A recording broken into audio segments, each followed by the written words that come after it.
Hello everyone. I ran into this issue with OneDrive where my subscription ended and I was removing OneDrive from my computer. However, it left a bunch of files and folders on my computer that was very difficult for me to remove.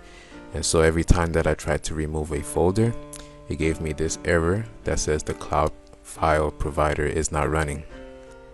So if you are running into this issue as well, this is how to remove this difficult folder. You will have to go inside of the folder and delete the individual files that are present. And as you can see with the files that you see here, there is an X or a gray X that is covering the thumbnail of the file. So just select all of them and just click on the delete button and you'll be able to delete it.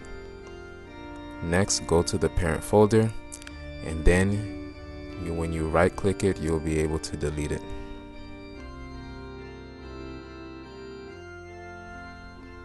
And there you go.